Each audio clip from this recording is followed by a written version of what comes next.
My name is Yulia.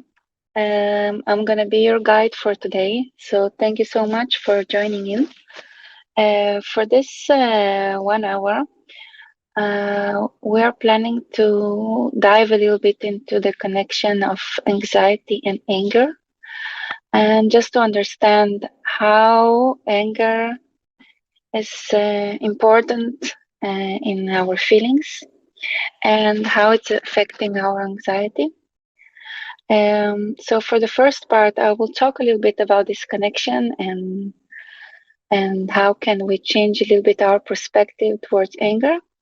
And then we will have a little exercise going into our body and just feeling a little bit what we feel today and also a little bit changing the way we feel inside so it can maybe affect our the way we experience our anger and anxiety. And then together we can talk about your experience in the exercise and if you have some questions. Hello, Bonnie. Thank you for joining in. I was just saying that I'm here to talk about anxiety and anger. So I think I will start by saying that we all came from different families and different background, and anger is a feeling that is very, very different addressed in every family. So some families, it's actually prohibited. It's not allowed to be angry at all. The reaction that we get as children for being angry sometimes is very harsh or aggressive, or even just a face of our parents or the people we grew up with showing us that this is not welcome. This is how we actually learn that there's no room for anger. But if we go to the roots of anger, it's one of our very important, hello Lori, it's one of our very, very important feelings. It's an emotion that is actually showing us. Thank you everybody for joining in. I'm just a little bit explaining and diving into the connection of anxiety and anger. So anger is an emotion that is actually super important. It's one of the emotions that is very, very clear. Either our boundaries were crossed, either we know something is very, very wrong. It's a feeling, it's a very strong feeling in our body. If we are connected to it on a healthy way, we can feel that what's going on now, it's crossing my boundaries, stepping on my limits, it's unjust, it's wrong. So it is actually very clear that something that we don't want or is painful or is harming, that is happening. So if we were connected from our childhood in a better way to our anger, we could actually use it and say, well, what's happening here is unjust or not good, and I need to step away, or I need to fight it, or I need to go and find myself a better place to do, or I need to say no. So this is the root of the most important part of anger. It has, of course, a physical sensation that we feel in our body. It has certain hormones, certain feeling. I'm guessing we can all connect to it. But the problem starts when, from early childhood, we are getting punished in a way for feeling anger, for expressing towards the people we grew up with that they are doing something wrong, because we become their mirror. And not always grown-ups, parents. I'm also a mother, so it's not always easy to see that I'm, as a parent, doing something wrong, or also as a parent they didn't have any tools to handle their own anger. So if we want to change our perspective towards anger, we all need to take a moment and just to think, what kind of a house I grew up in?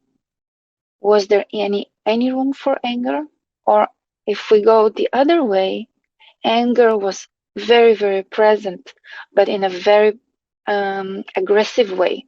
So either a very aggressive parent or aggressive environment, aggressive teachers. So how did I learn to to express my anger? Because just as I can learn that anger has no room, I can also learn that it's very, very present.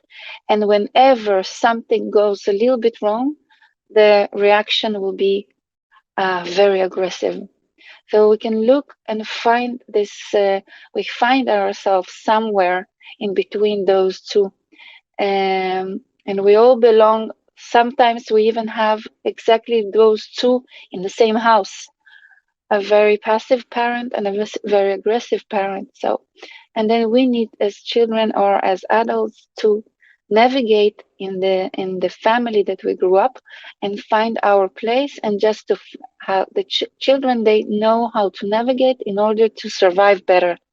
So what did I do as a child to learn how to not get fired or not be punished for it?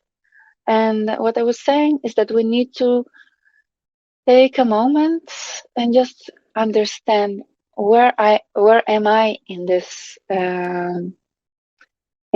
subject of anger. How was I brought up? So I just invite you, if you have thoughts about the way you were brought up, um, just notice for yourself, and if you feel you can, that you are welcome to share. How is anger was in your family? What was the reaction? Or if you have questions about what I said, it's a good time to share.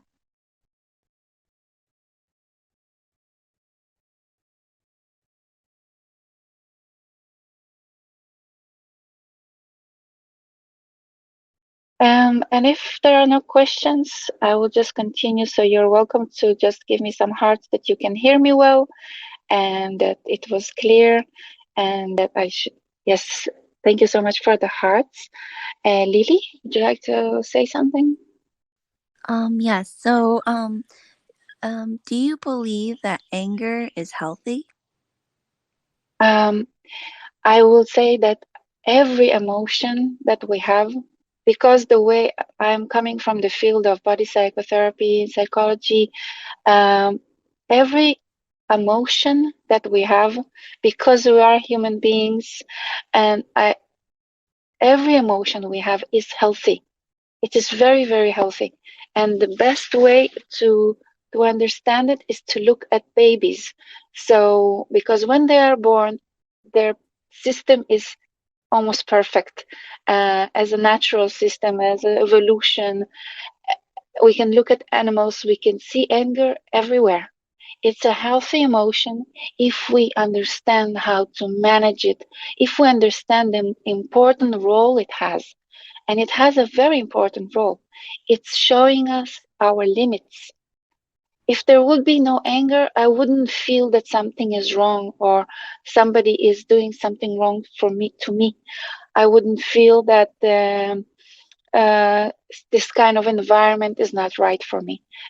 Anger, it has a very, very important role, and we can also feel in our body how it is taking almost everything in our body. It has hormones that are showing in our body. It has a sensation in our body, and it's there to show us right from wrong. So if you imagine a world without angry people, or if you can erase this feeling, it will be very numb, because then it will be very difficult for me to understand.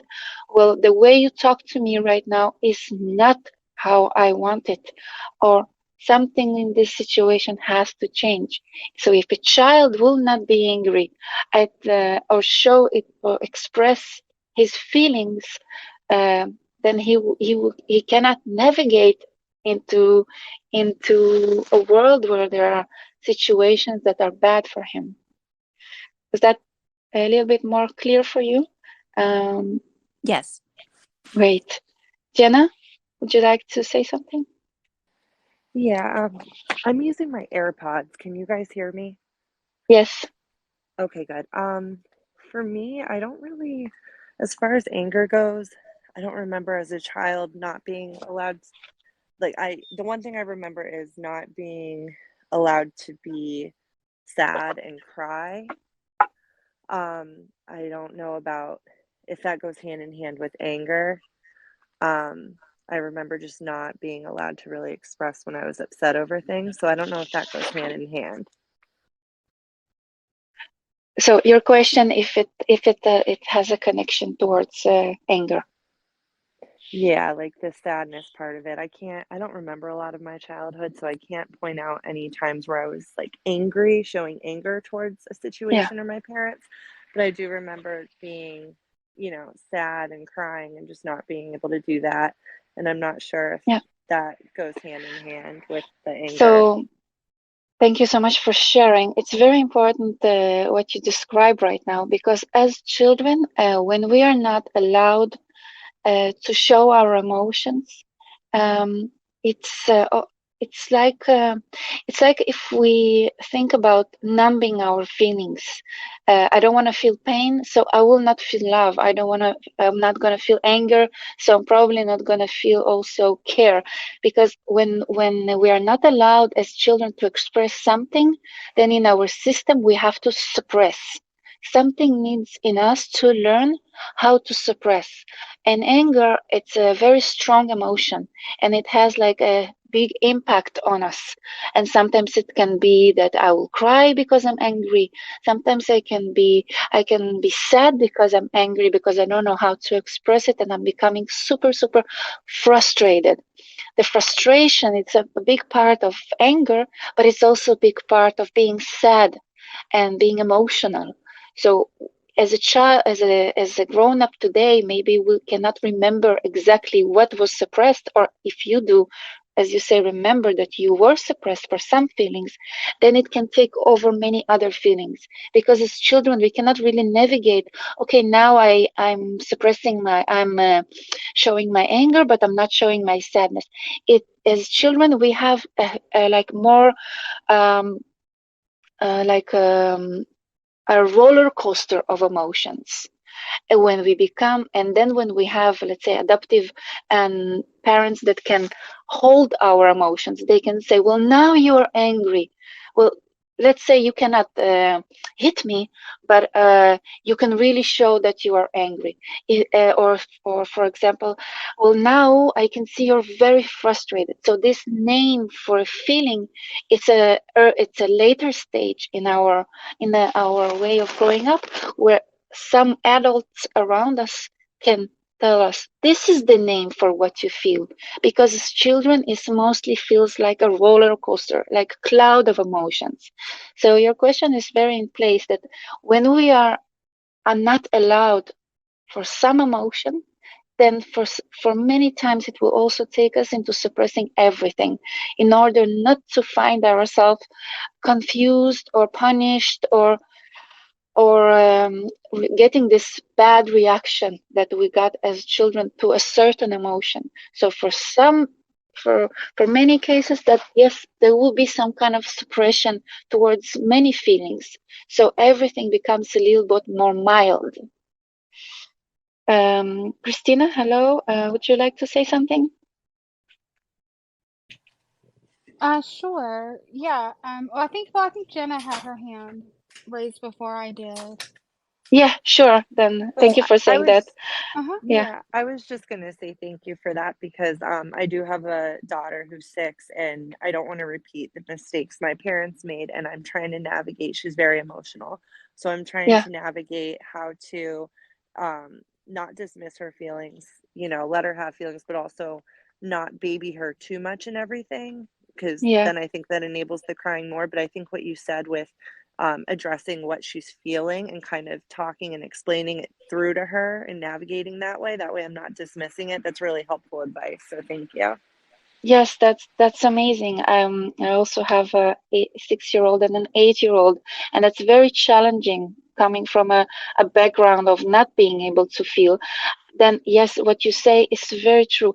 We need to address their emotion. give them room to express it, because if they can be able to pick with the emotion, of course not in an aggressive way, but or like a violent way, but yes, we can give them tools.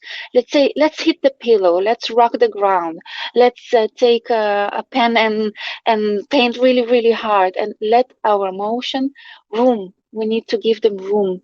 And it's very very healthy that when she's home, when our kids are home, they will have this place where they can just be, because when they're at school or kindergarten or outside or grandparents, they cannot express their emotion. They more behaving, especially when they grow a little bit out of the 2, 3, 4 year old stage. So yes, having the room of being themselves, being able to express their emotions, even if for us it's so emotional and triggering, when we give them the room and it's peaking, then you can say, well, I'm here for you. I know you're angry. It was frustrating, but now I'm here for you. Let's see what we can do.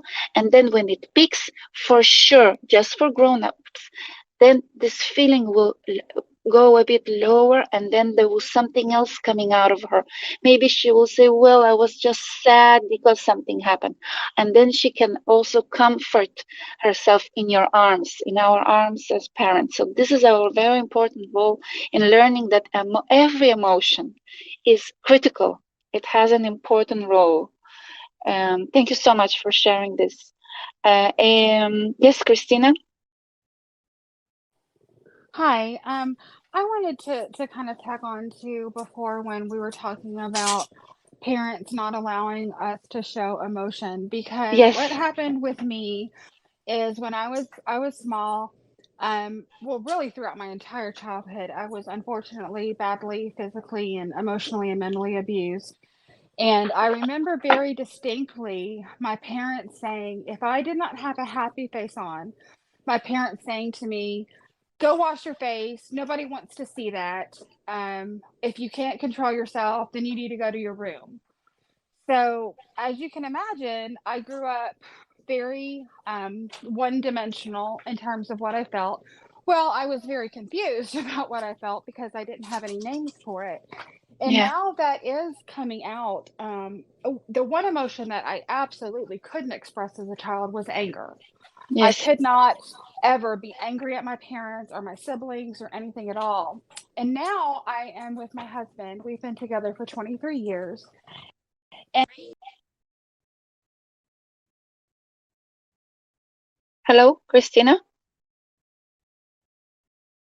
build Sorry, reactive. Christina, Yes. something went wrong with your connection. Oh, So I stopped hearing when you said you were married for 23 years.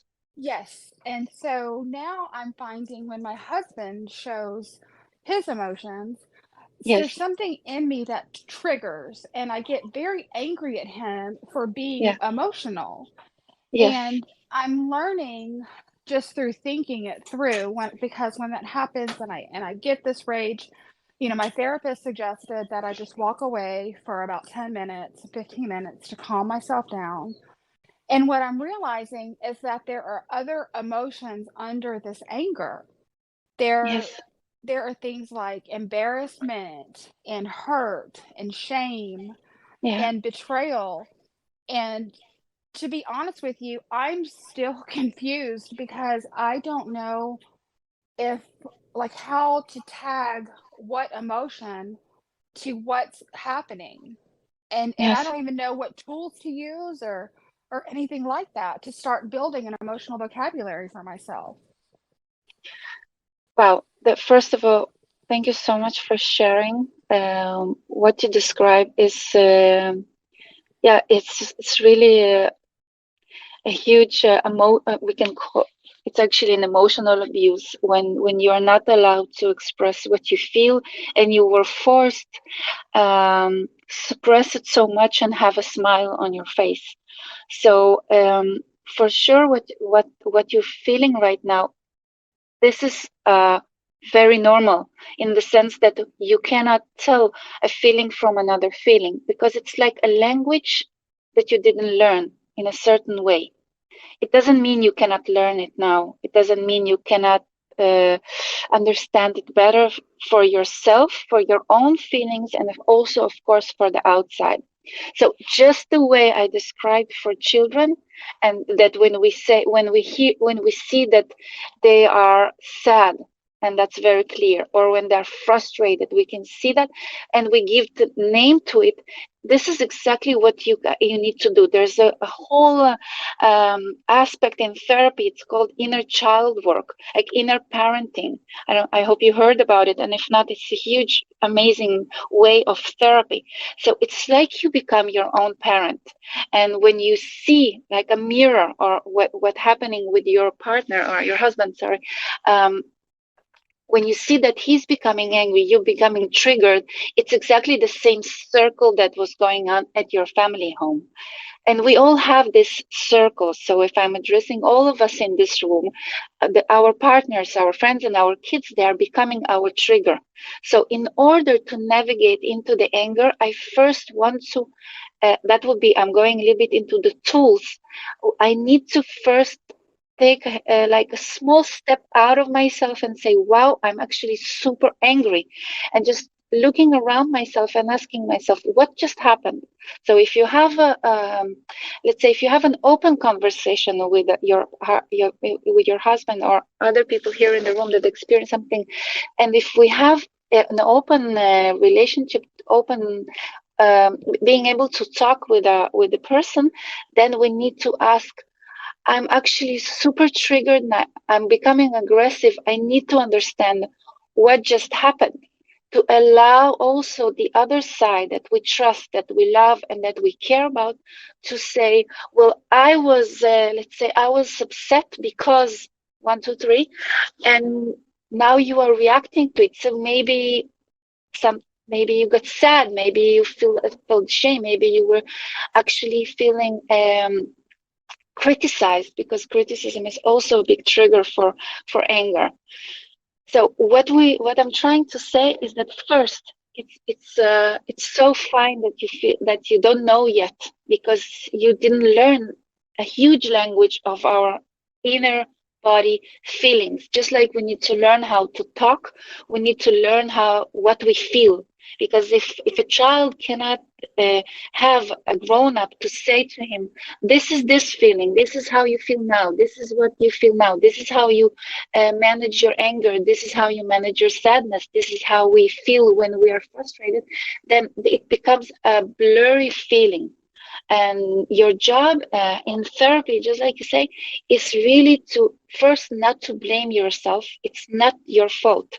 It's none of us fault that we don't know how to manage our feelings.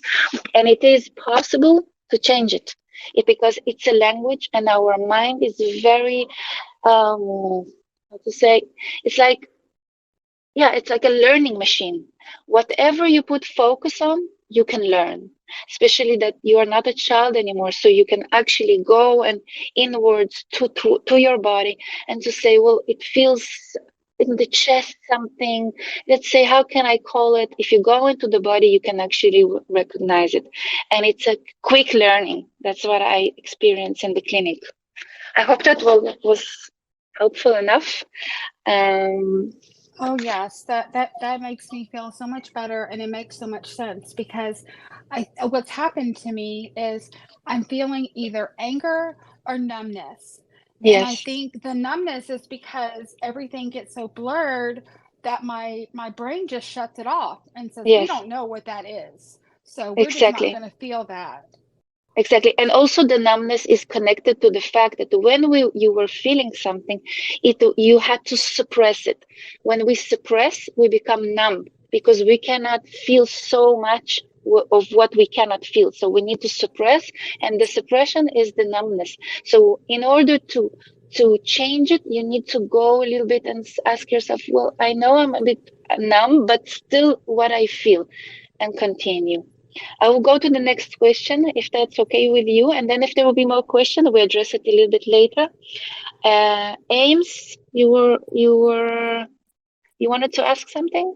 Yeah, I was really intrigued by this topic because I really do feel like anxiety and anger really come together. So sometimes when I feel like very anxious, it's also easier for me to feel mad or Yeah. upset, like either at the situation or sometimes even at myself, actually.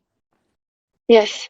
So as I was saying at the beginning, thank you so much for sharing, because the connection between anger and anxiety is super, super strong. And what you feel, again, it's very normal. And I will explain, because when we have anxiety, it's actually the way of our body to say something is going wrong.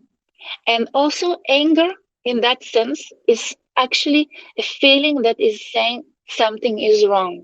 So when we have subjects in our life that we are suppressing, maybe if you can look at your life and just wonder, what is it in my life that I'm trying to suppress? What in my life I'm not willing to look and let's say to deal with?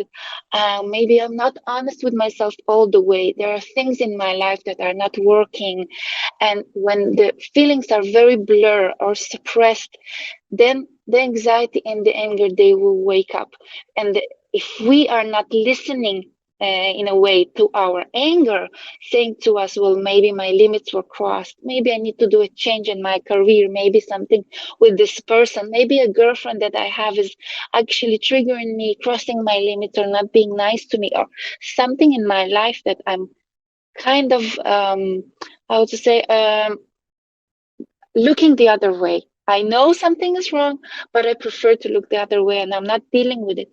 Then the self anger is and the anxiety, they're kind of blurry, because and in order to figure this out, I need to take a moment and to be honest with myself first, saying, okay, what is this anger about?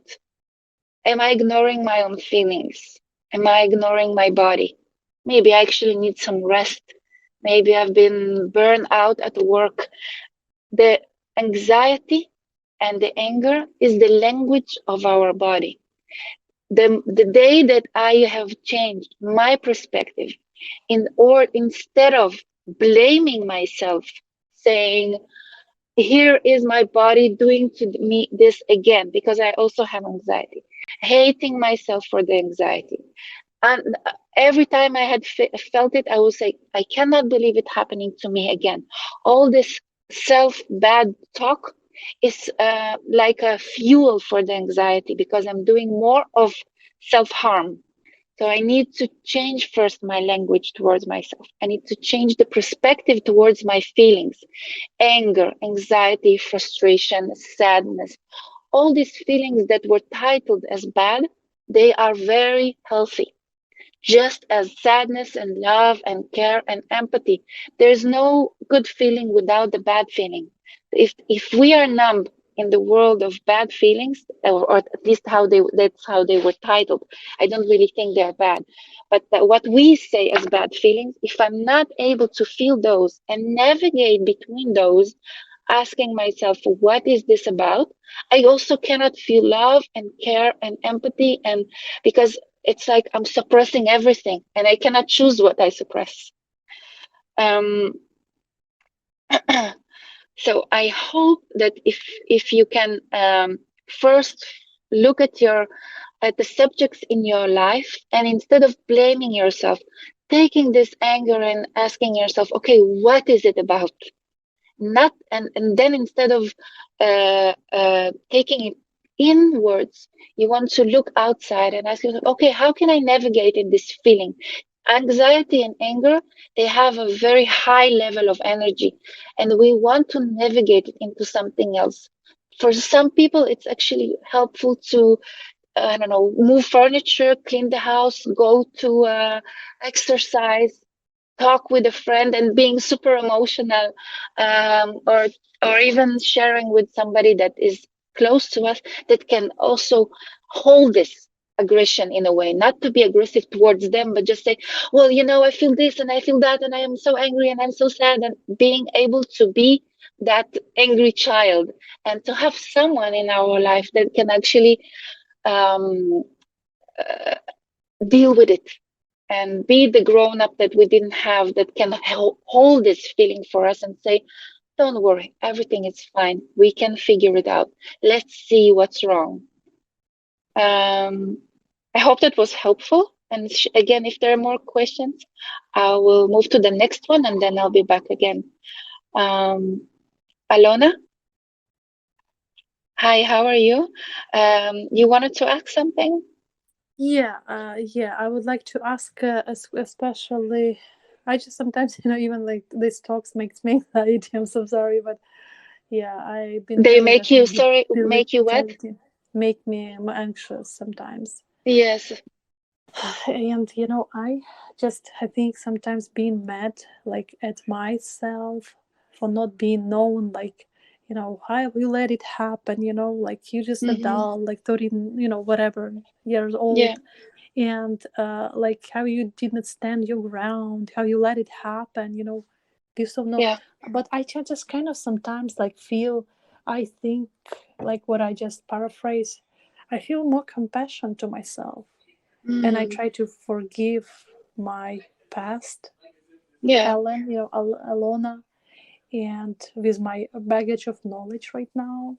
Yeah. And I try to like to behave differently, and to let it, but it's of course, like it's called, it's burnt bridges, burn Yeah. bridges, because unfortunately we relationship depend on our reactions,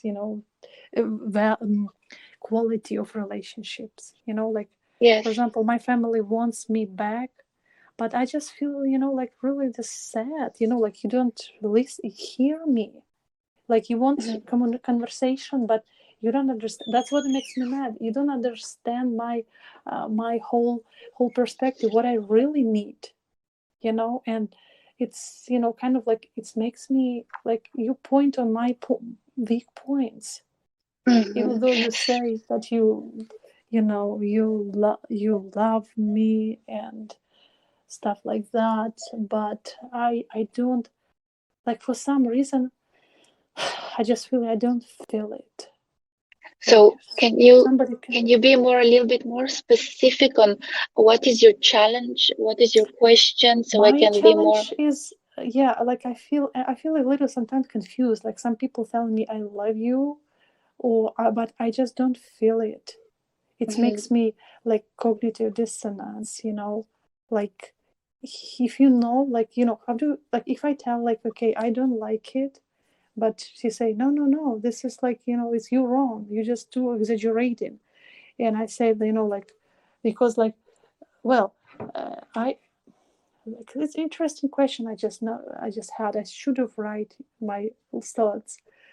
So, but like nobody really changing.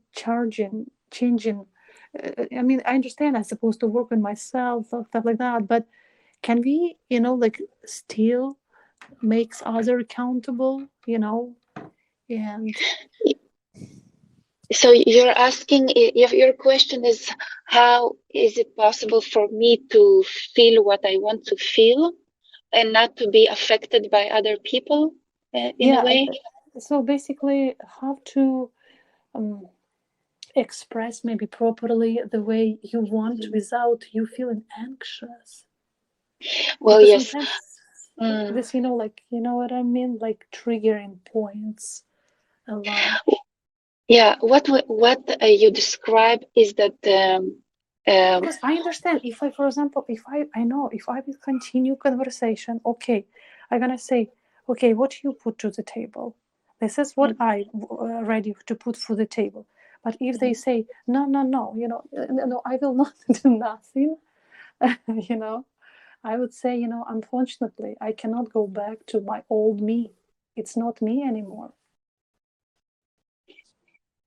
So, yes, I think what we are talking here about is that when we start building a new way of handling people, handling ourselves, it's like it's still very fragile. It's just like you say, you are on a process, but we need to understand that the people in our life maybe didn't choose to be in any process of development. You are on a process, and you need to always make it stronger, the process. So having a better talk to ourselves, understanding more the feelings of anger and anxiety. And if we understand that our anxiety is a sign, it's not a bad thing. It's a good thing that is happening to us, because it's signing to me, the anger and the anxiety, it's signing to me now something here is not right for me. Then if I am constantly training to change my perspective for anxiety, I'm constantly training my brain to read my anxiety in a different way. I'm stopping blaming myself. I'm saying, okay, I know it feels really bad.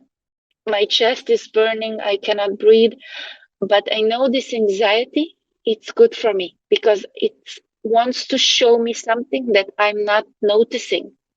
As much as we are more practicing changing the perspective about our anger, about our anxiety, we are becoming a better listeners to our own feelings. And then this is how I take my life to a better, like to where I want it to be. Just like you say, with some people, you will be triggered. Then you want to ask yourself, why am I triggered? You want to ask this question. The other person is like a mirror. If we understand that other people in our life, they are like a mirror to our feelings that we cannot see, then we stop addressing it so personally. So if I have the same subject with my husband, that I am triggered by criticism, I need to ask myself, what am I criticizing myself for? Because if I only see in my eyes criticism, it means that something inside of me I'm criticizing myself. And then at that moment, when I'm not blaming them, I actually can take responsibility for my feeling and ask, what is it that I'm triggered about? And then the whole scenario, the whole situation is becoming my responsibility. And it's so much easier because then I can change it. And I'm not depending on other people. And if somebody is triggering me, I need to ask, what is it about? I hope that was more clear. You are welcome to write me more on the chat, and I will answer later. I would really love if we could take a moment and have a little exercise, because, like some of you expressed also, this conversation can cause a little bit of trigger to our anxiety. It's a delicate subject, and sometimes it creates some kind of anxiety, and we want to be able to connect with our body. And we take this masterclass, this hour, it's like a little laboratory. So it's a small feeling of anxiety or whatever we feel right now. And we want to understand, how do I work with those feelings when I'm in different situations. So I invite you to close your eyes. And if you're ready, you can just give me a little heart so we can dive into the exercise. I can say that for some people, it can be also a little bit triggering, but because we really understand that this is just small exercise, and it's okay if we have a slight feeling of anxiety, we will also go to this part of relaxation to feel better. So when you're ready, if you're ready, you can sit comfortably in your chair, close your eyes, or if you're wherever you are, you can just relax in your seat. And I invite you to put a hand on the area of the body that now is being triggered. So for some people, when we talk about anger and anxiety, the stomach is more present. For some, it's the chest. For some, it can be the feet that feel more weak. I invite you to take a moment and to take a breath and to put a hand in the area that feels tight or squeezed or anxious. I'm placing my hand on my chest. And what we want to do is like dive into our body. And what helps to dive into our body is to take a breath exactly when the hand is where your hand is located. So you expand with your breath. And then you slowly let go of the air.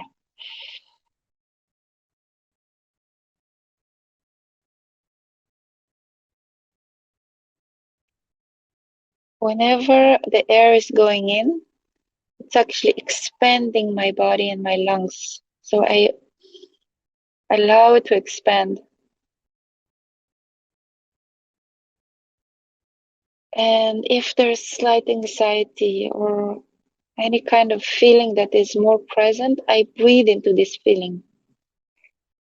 The idea is that I allow myself to be just the way that I feel now. Whatever you feel now, it's exactly what you should feel. You don't need to change. You don't need to relax or suppress it. You just want to breathe in whatever you feel and just give your body this small moment of feeling that whatever you are, it's perfect. This is exactly what you should feel now.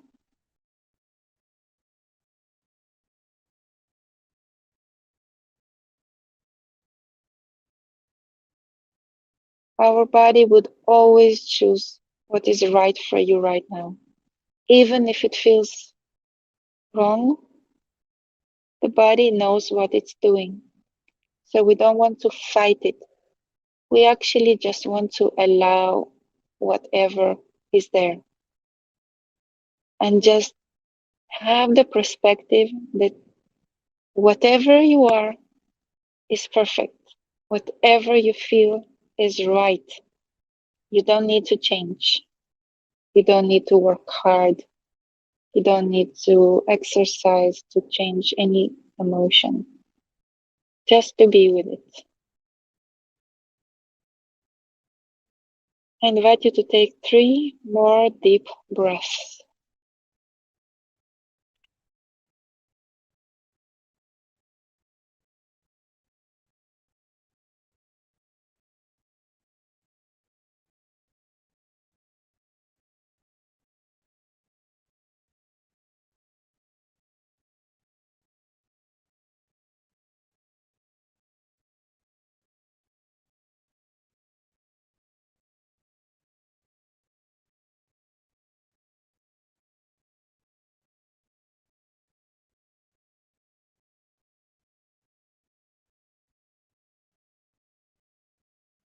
So if you are more feeling yourself the way you are right now, I invite you to notice if there's a slightly movement in your body.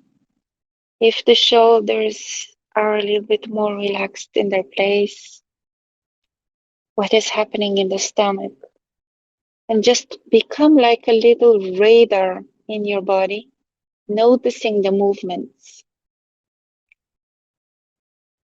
and allow, and even a little bit exaggerate the small movements. So if there's something in your feet that is moving, then you move them a little bit more. If the shoulders are wants to move in the neck, then you allow it to move. We want to create a connection between allowing our feelings in the body and that it has a movement. Because when we suppress, we freeze. But when we allow something, the body is expanding, the breath is expanding, and it something there creates this movement back. Because at some point in our life, our movements inside the body and maybe also outside was taken away from us. Something was freezed, stagnated. Now, when we allow our feelings, We want to allow the body to expand and to move. The movement is a sign to the body that we are fine. Otherwise, if there was a danger, we would run away or we would fight. But now, at this exact moment, everything is fine. We can expand, breathe, move, allow the body to release something. If you ever watched an animal, a dog, shaking after running or when you come home, it's exactly called trauma release. And that's what we want to do. We want to release something through the movement. Our body has a language, emotions, movements, and we want to give ourselves back this kind of movement. And the movement in life is extremely important. When the body can move, we can move forward. So I invite you to find the movement in your body. It can be very small, it can be big, it can be just extending your hands, making a little circle with your hand, taking some space around you. Just noticing where the body wants to move. What does it want to do? And just being there for your body that is carrying us, taking care of us, holding whatever it needs to hold and still moving on. And just with the hand that is placed on your body, find something good. Yes, maybe there's pain, maybe there's anxiety, maybe there are other emotions, but there are also parts in my body that feel actually really good. My feet are walking me, my hands are healthy, I can see with my eyes. Other aspects of my life, I have family, friends, work, kids, whatever you have that you can say that is good. In order to change perspective from anger and anxiety, we want to find what is good. So in our brain, in our mind, we can move from the bad into the good and being able to see the full picture. I invite you to take a breath into the good feeling in your body. Maybe it's new for you. Maybe it just woke up now. Maybe it was there. But find whatever feels good and take 3 more deep breaths.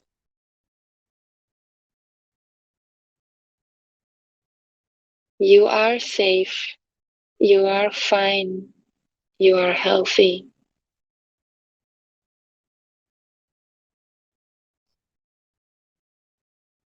Even if there are emotions that are not as good as you wish for, even if things are yet not as you want them. The focus for this moment is on what is good.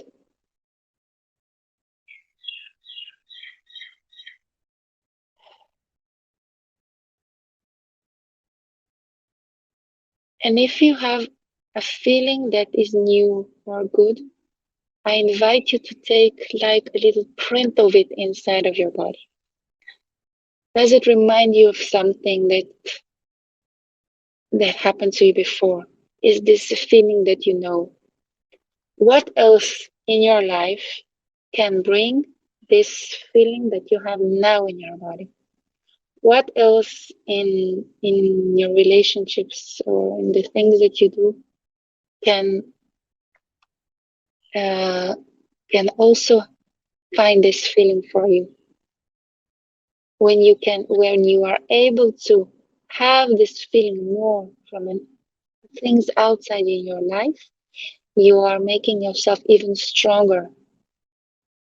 You're creating more of this good feeling instead of the very known anxiety that we all have. We need to have the other side to navigate into a better life, into whatever we want for ourselves.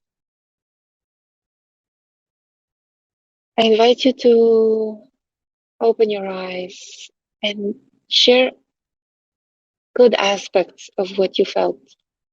Of course, you can share whatever it feels. And if there are things that are not easy for you, you are welcome to share them as well. You can write it on the chat, or you can share here with us, or ask some questions. Yes, Christina. Yes, I wanted to mention that at first when we closed our eyes and we started to breathe, I felt dizzy and a little bit nauseated. Yeah. And I felt my heart was really starting to flutter.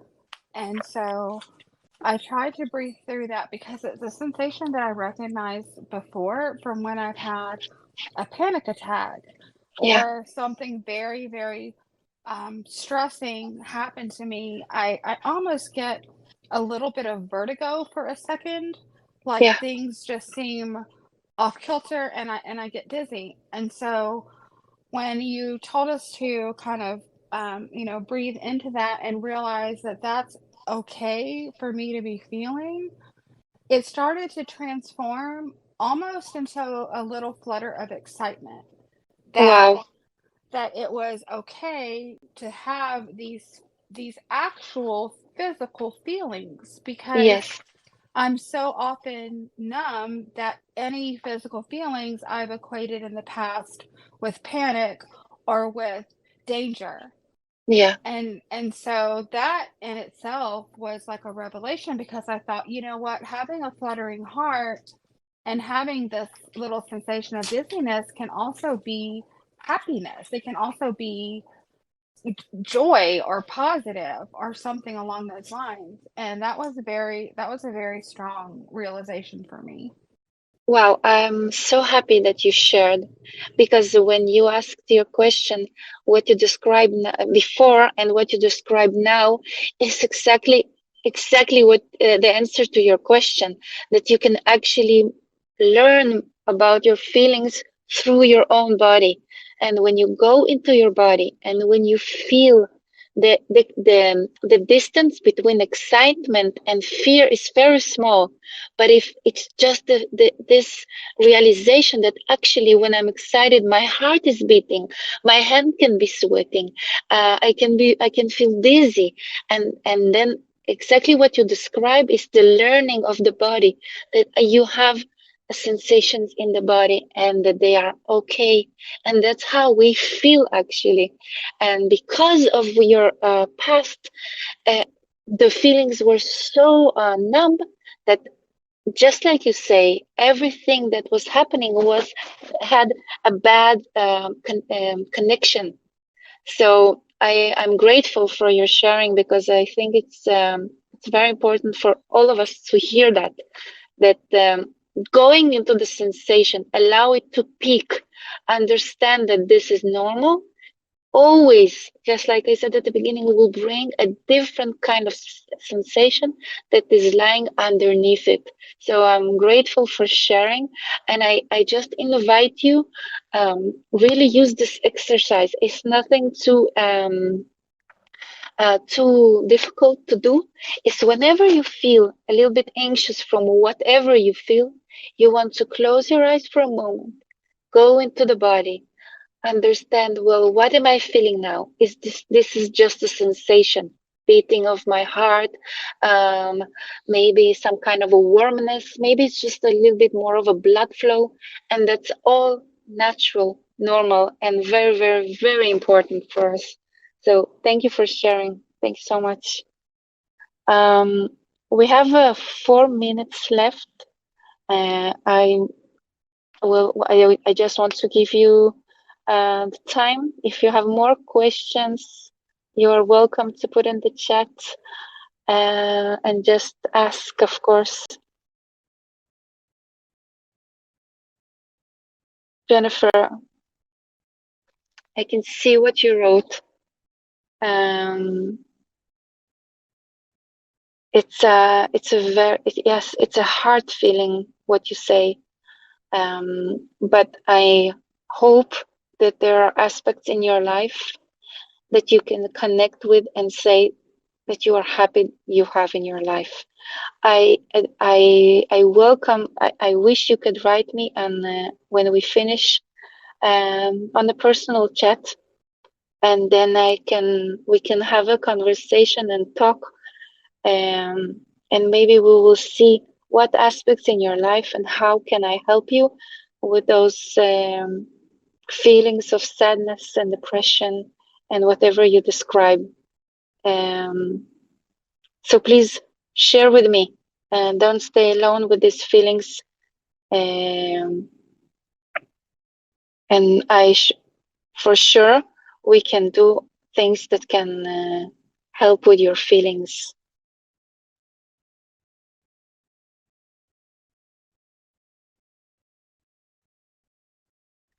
So we have 2 more minutes. I want to say thank you so much, everyone, for being here, for being so vulnerable and so open and so authentic. If you have a moment when we finish, it would be great to have a feedback also for other people to read and to know and to join and to share. I hope you have a good night sleep. I invite you to take this small exercise that we did and just go with it and do it before you go to sleep. Just allow yourself to sink with the breath into your body. Allow your mind to kind of go through your shoulders and your stomach and your feet, and just breathe and say, well, now when I'm here in my bed, I'm safe. Because anxiety and anger, they have this tendency to alarm our body. And we want to really feel that you are now actually safe in your bed, in your home. Everything is fine. Even though it doesn't feel right, you are fine. So I hope you have a good night's sleep, and good luck with everything. And whatever you have questions, please write me on the personal chat. For sure, I will answer to everyone, and you are not alone. And thank you, everybody, for supporting each other. Thank you so much. Thank you. Thank you.